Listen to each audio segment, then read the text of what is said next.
over in Fairview Heights. We've only done it a few times.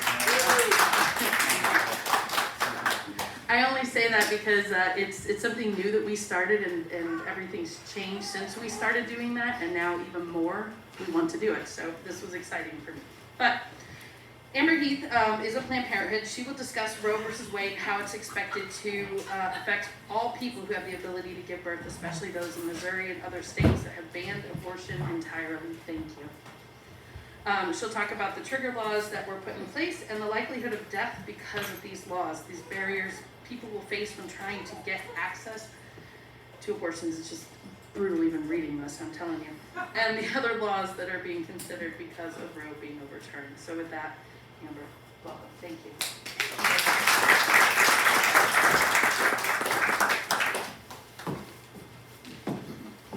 Thank you guys so much for having me today. This is honestly nothing I would have ever expected to do, so thank you, truly. So today we're going to be talking about Roe v. Wade, the overturn, and we'll discuss some things that are a little heavy. It's a controversial topic to be talking about, and not everyone agrees on when and where and how abortion should be available to people.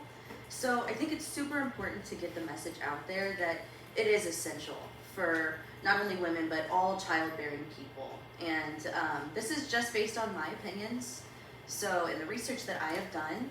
So if you disagree with me, it is totally fine. I am happy to just show you what I believe and the things that I have learned while working at Planned Parenthood.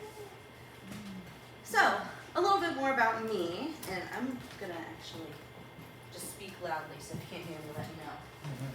My name is Amber. I've been working at Planned Parenthood since 2020. When I graduated from college, I applied and started as a health center assistant. So I was doing like front desk Amber, work. it really would be best if you used the microphone. Can you stay on mic for us? Thank you. Yeah, Sorry. Yeah. No, you're fine. Thank you. Absolutely. Yeah, so I started as a health center assistant at the South Grand location. And that was where I was doing front desk work. I learned to be a medical assistant and really worked like hands-on with people, working with reproductive health and STD testing and all that fun stuff. This year I was promoted to the training coordinator in our legal and compliance department.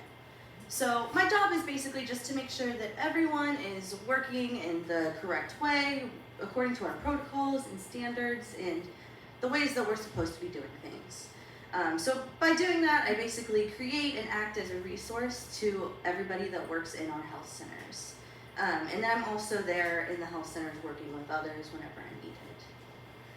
So I did want to preface this with I am pro-choice, and I've been a strong supporter of Planned Parenthood for as long as I can remember. So once again, if you disagree, it's totally fine. Just know that this is my opinion.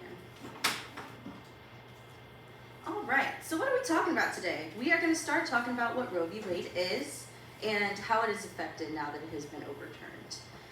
We will discuss the overturn and who particularly is affected by this, where is most affected by this, and how these people are affected. I'm going to explain what trigger laws are and how those have come into play, and then the other rights that might be at stake because of all of this. I also added a debate about abortion being murder and what we can do now that everything has happened. So, what is Roe v. Wade? Well, this refers to the 1973 lawsuit between Norma McCorvey, with the pseudonym Jane Roe, and Henry Wade. Norma McCorvey was 22, unmarried, and unemployed when she was pregnant for the third time and sought to seek an abortion in Texas. Henry Wade was the district attorney of Dallas County, and it was his job to enforce the state law prohibiting abortions. So when McCorvey decided she needed to get an abortion, that was who she sued. Unfortunately, by the time that the verdict came out, she had already had her pregnancy and she had put her child up for adoption.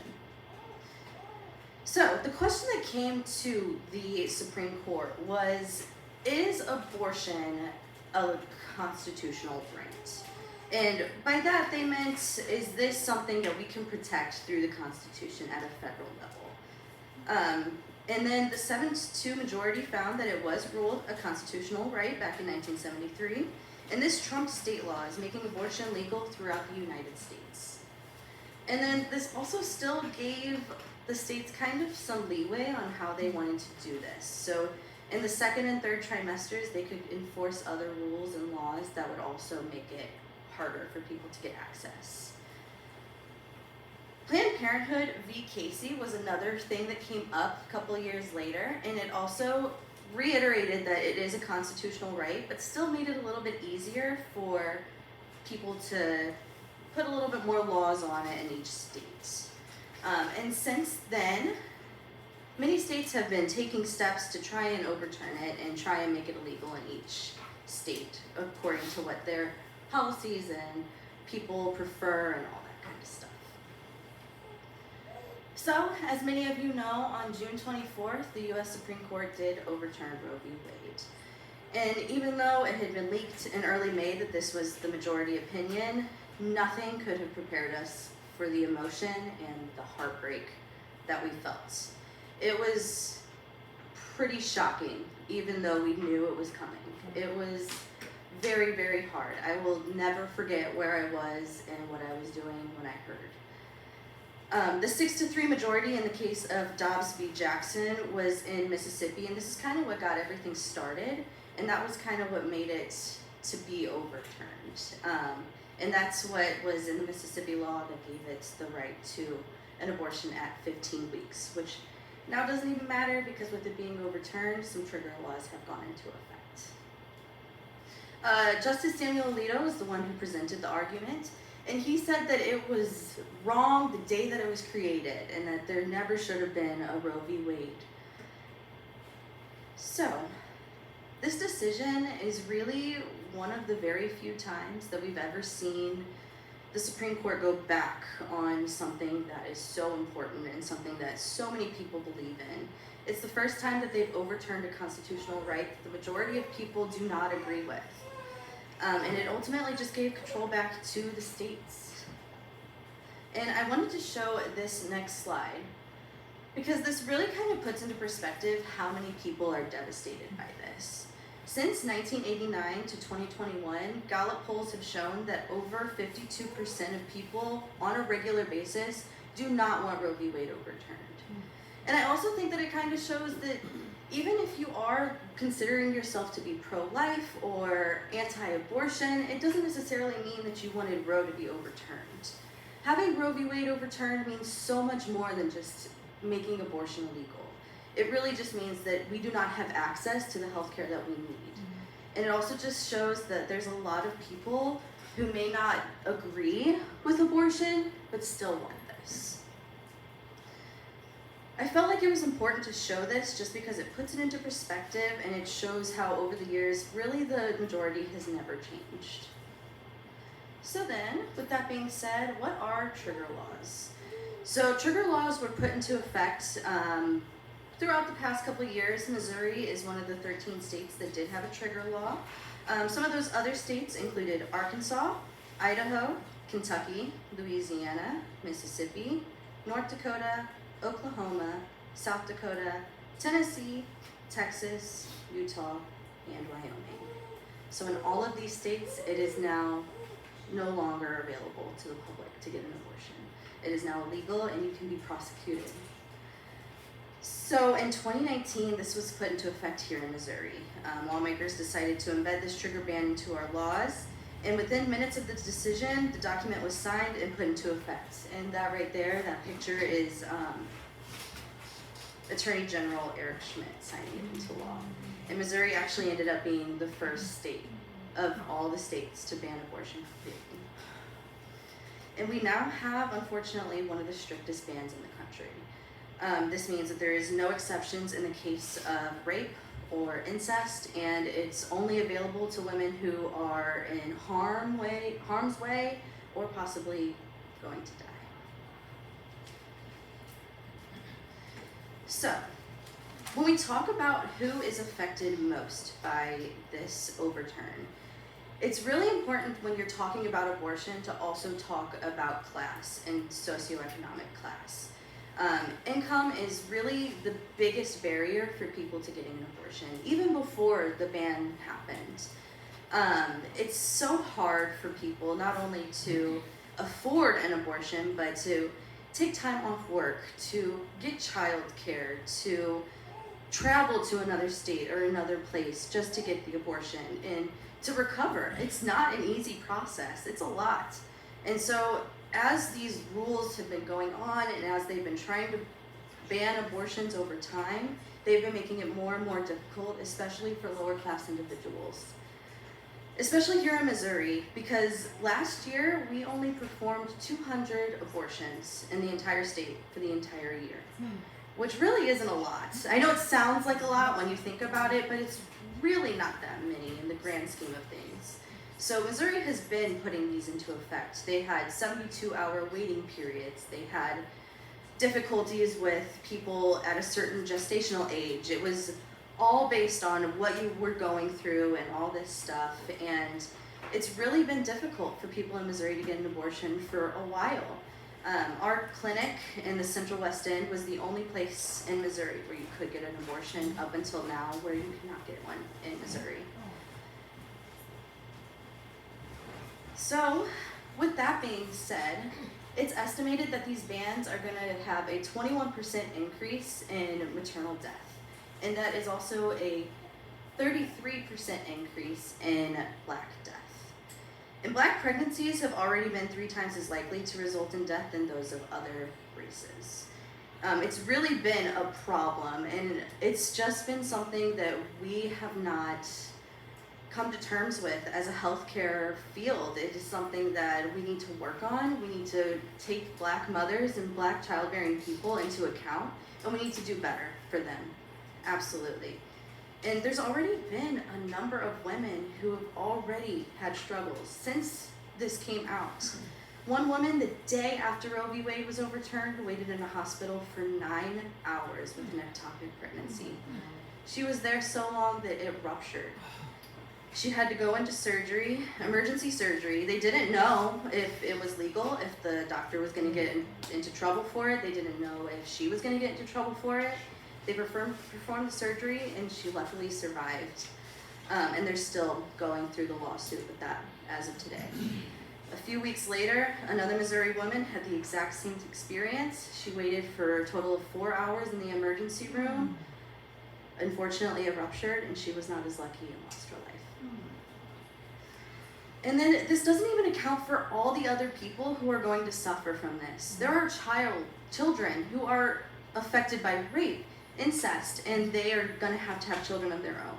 And it doesn't include the people who are suffering from domestic violence, who are going to have children by their abusers, whether they want to or not, making it harder for them to get out of these situations.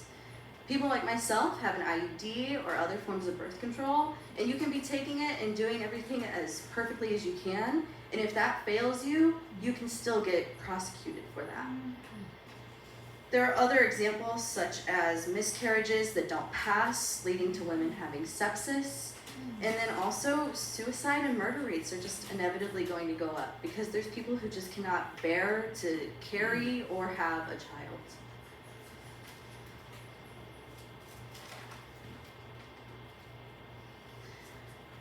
The aftermath. So ultimately, the biggest issue with overturning Roe v. Wade is the right to privacy.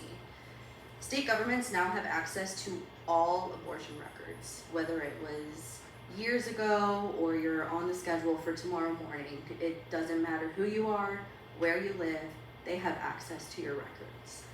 And it's just a matter of time before they start chipping away at other records. So you could have gone to the hospital 10 years ago for something that has nothing to do with childbearing, and they can have access to it. Supreme Court Justice Clarence Thomas also commented that we should now reconsider gay rights and reproductive rights. So this comment kind of leads us to believe that they're going to start going after emergency contraceptive and Plan B pills. They're going to go after birth control, especially IUDs, where they believe that that is murder upon conception.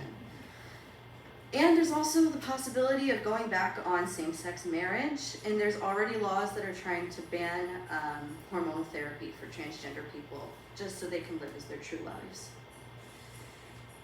There's also concerns for those in the field of IVF or in vitro fertilization, because they're not sure, are we going to get in trouble if embryos do not survive? Are we going to have problems with people who have embryos that survive and we can't let them have 8 to 10 children because all of them made it? How are we going to do this? And lawmakers still don't know. There's still a whole lot of answers that we need to get. And ultimately, if you know anyone in social work, you know that the adoption and foster care system is broken. It is in trouble. And we are just going to be adding fuel to the fire. In 2019, studies estimated that there were nearly 630,000 abortions in the United States, and on average, only 140,000 children a year get adopted. That leaves hundreds to thousands of children left to what? Some foster care system where they can be raped and have to have a child themselves, where they can be abused or die.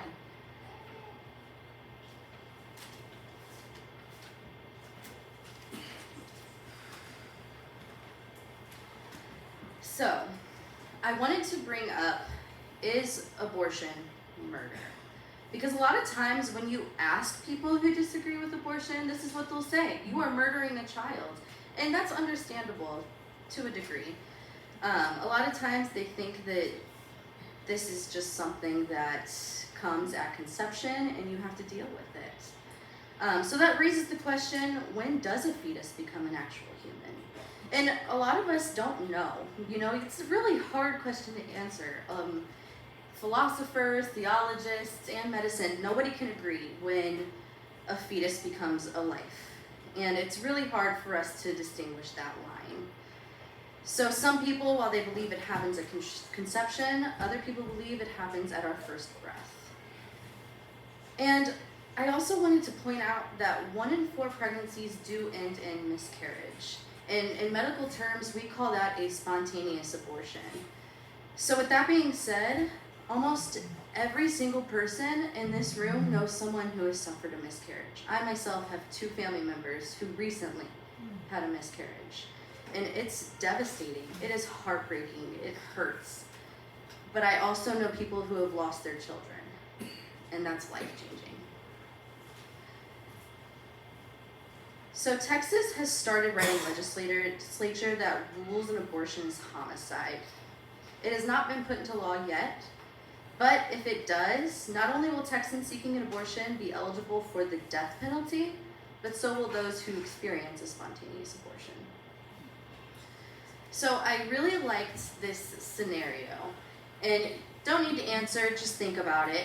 If you are in a hospital, and this hospital catches fire, you're on your way out, you're scrambling, and you see 5 embryos or a newborn baby. You don't have time to grab both. Most people are going to grab that newborn baby. So why is that? What is the difference? Because typically we would sacrifice one to save a few. So where is the line there?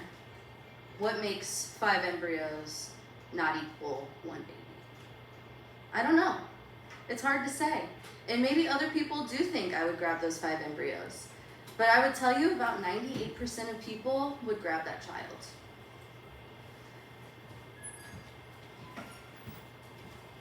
So then, what can we do now?